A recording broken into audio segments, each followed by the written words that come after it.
Time Truth Television, the channel for the lovers of truth, for the truth of the end time. So if you are a lover of truth, give us a subscription and God bless you. Shalom.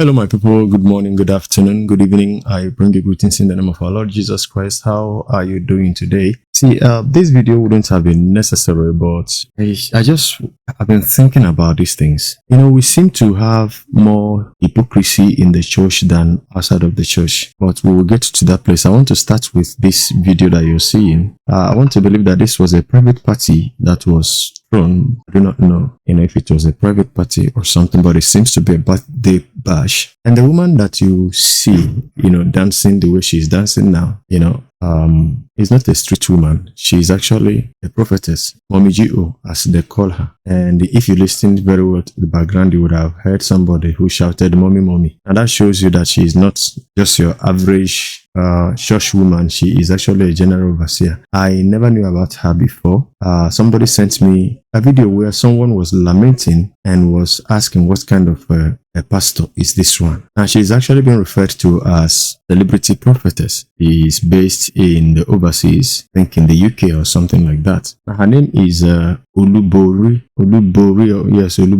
prophetess Uebert, and she is a married woman. So the man who was hitting her buttock and using his head on her buttock is her husband. And even, they don't shy away from bringing all these things to the social media. You can also see where the man is holding her breast while they took pictures. And they seem to be very happily married, which is very, very good. But what I'm looking at is this. What I'm looking at is this that you're seeing.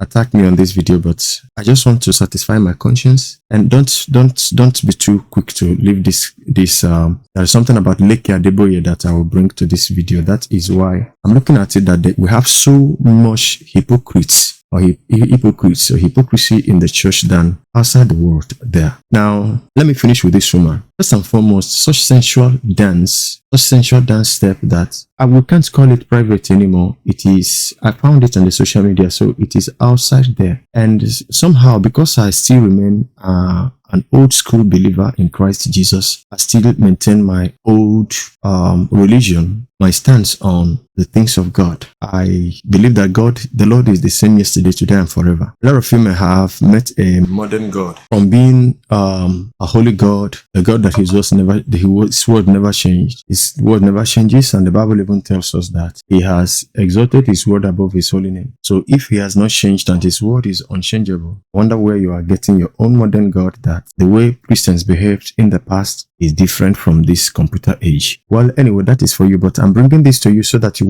wouldn't say you never knew that as a Christian that you are, there is supposed to be a practical difference between you and the world. Look at a general overseer. Now that tells us the kind of places we go to, and we call those places church. And somebody has been asking, or people have been asking, how do we now know the true church? Now this is how you know the true church. Jesus made it easier for us, and he said, by their fruits you shall know them. You don't know them by prophecies. You don't know them by philanthropy. You don't know them by sweet talking. You know them actually by observing the fruits that they bear. Now, this is very seductive, and this is very worldly, and there is nothing that could come from this kind of a vessel that would make me feel or think or convinced this is a holy vessel. Now, look at a general overseer. Look at the whole of her breast, a display on the outside. And shamelessly, I think this was also a partying prophetess. And the Bible said that it will be like the days of Noah and the days of Lot. What was happening in those days? Things were happening. People were getting married. People were attending parties. People were,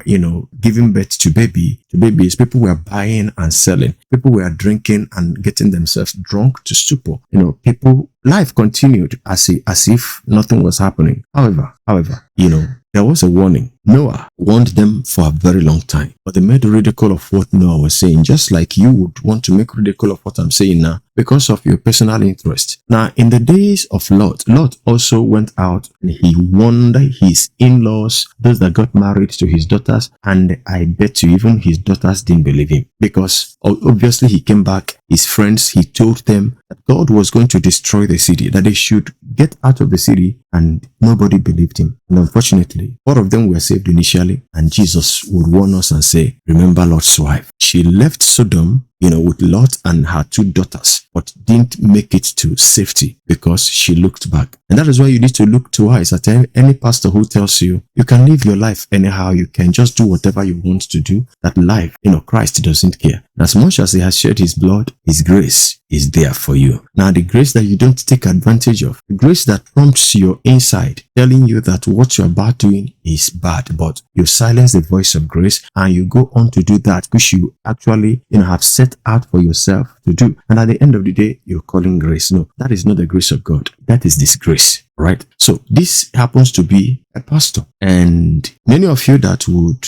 hate me for it would have been to her place, and probably she gave you accurate prophecies. She told you your past, what was happening in your life, and you have concluded she's a woman of God. Well, anyway, I've not said she is not, and I'm not saying that she is, but by their fruit you shall know them. Now, the second video here, what I want to do now, nobody should misunderstand me here. Anybody, he has the right to do anything on the social space. There was a video I brought here few days ago.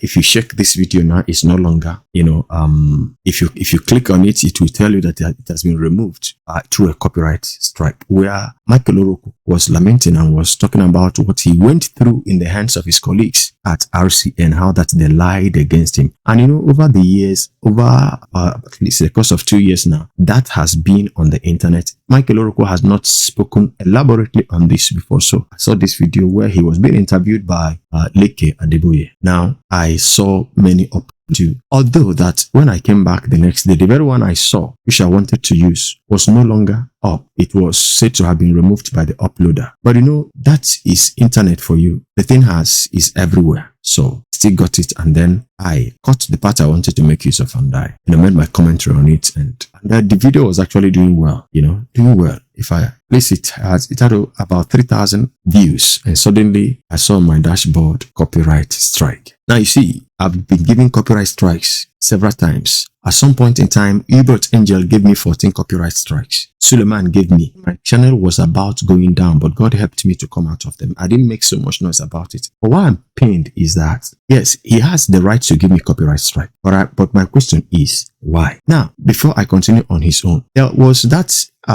video I uploaded also where Apostle Arome was, speaking about the content created by a certain pastor. We know the pastor. And a certain content creator. We know the content creator. Macaroni. MC Macaroni. Now, nobody knew who that person was.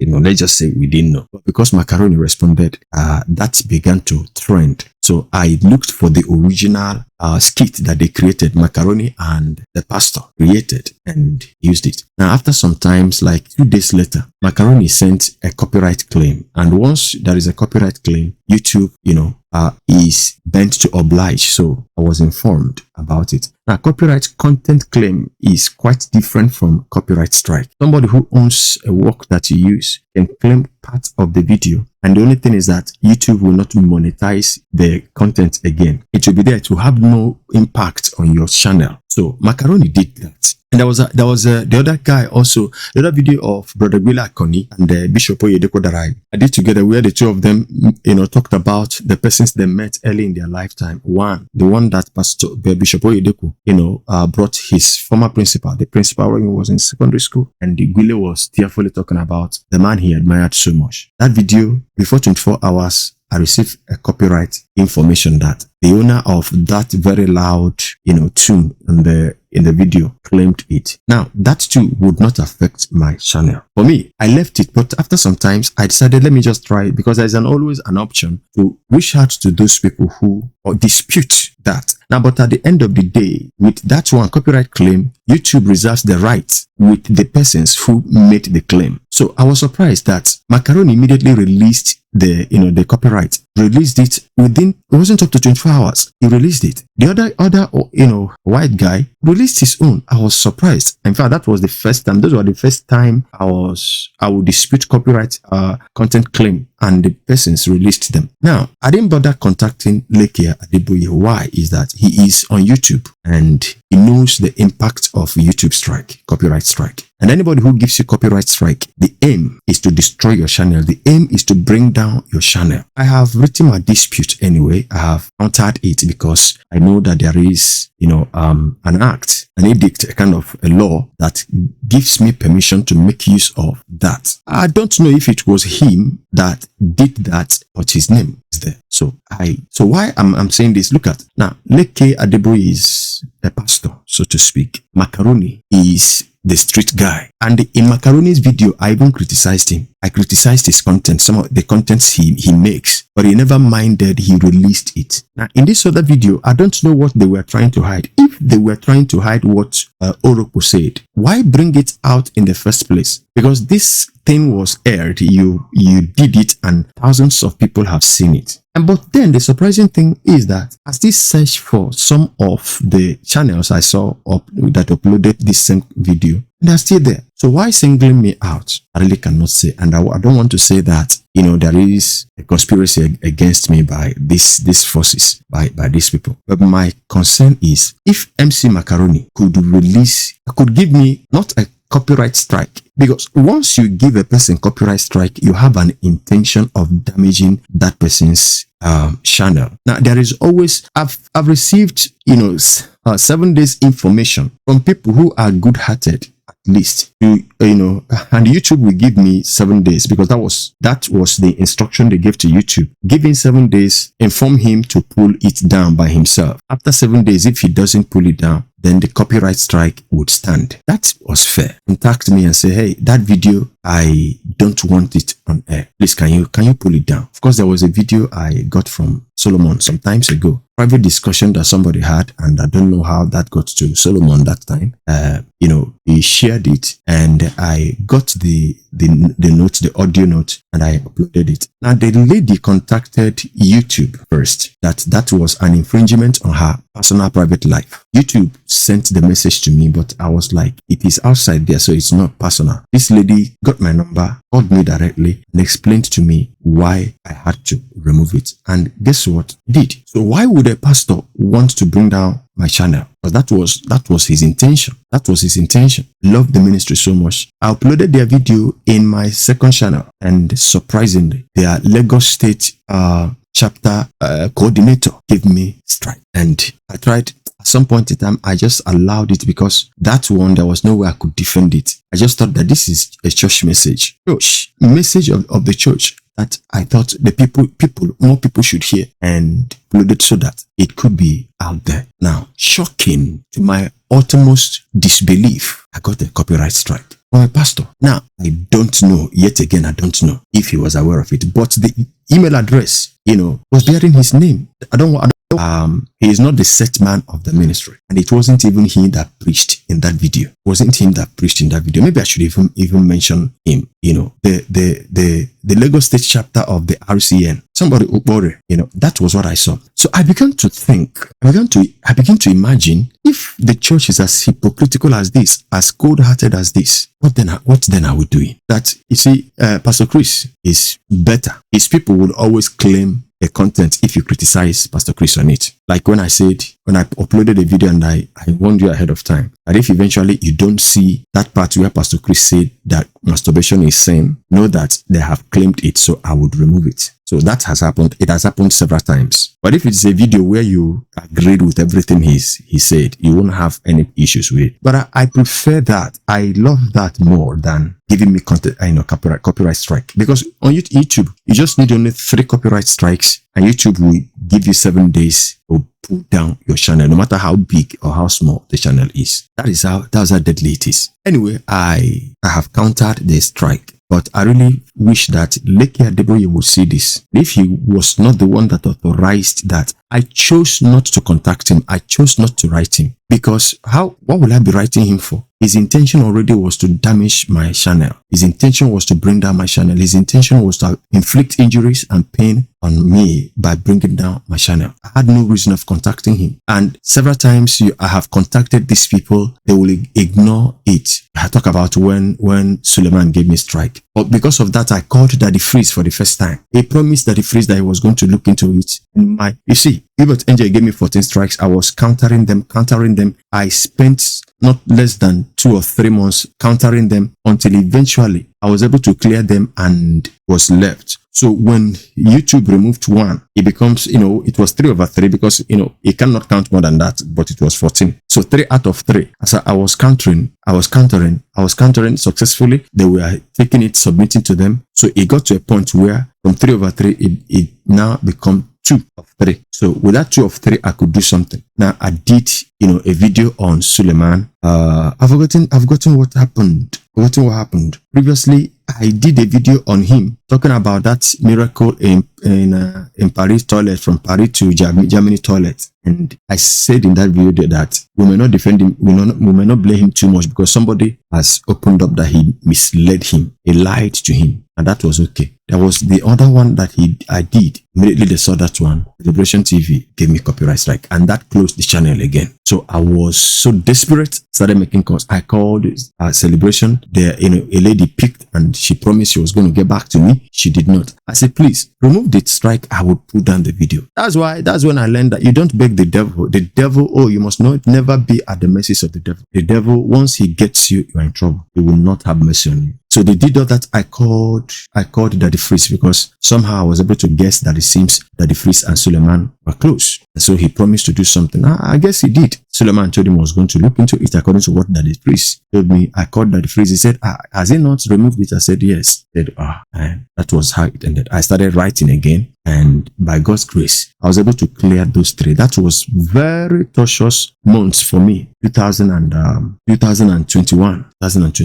Very, very tortuous. But thank God I've been able to. Now, these are churches giving you copyright strike because they want to bring you down. Uebert Angel, Suleman, Bushiri. Now, these are the things they do. But I don't so much begrudge them because I am criticizing them. So if they had the way of even doing away with me, they would. Of course, there was a time somebody called me to stay away from Suleman's video that the man would kill me. All those things, right? I'm not saying he's a killer, but that somebody called me on phone and was warning me to stay away from what I was doing, that he could kill. And there was that, conversation between him and Amos, allegedly. Amos, I don't want to kill you. That kind of a thing. And that Mama, her brothers must not know because if they know, you'd have been wasted. So when you hear this kind of things from pastors and you see this kind of things from pastors and then compared with 2 unbelievers in quotes that easily and gently without any strings attached released their contents and removed their claim on the videos. Now you begin to look at us that we are actually hypocrites. We have hypocrites in the church. Every Christian is not a hypocrite, but there is the presence of hypocrites enough in the church. Thank you so much and God bless you. I will be seeing you in the next video. Please let me know what you think about this. Thank you so much. Before I go, I want to ask you to please put down your comments in the comment section, like and share the video. Give me your subscription if you have not subscribed before. Until I return your way again in the next video, I remain your brother in the Lord, and from me to you, shalom.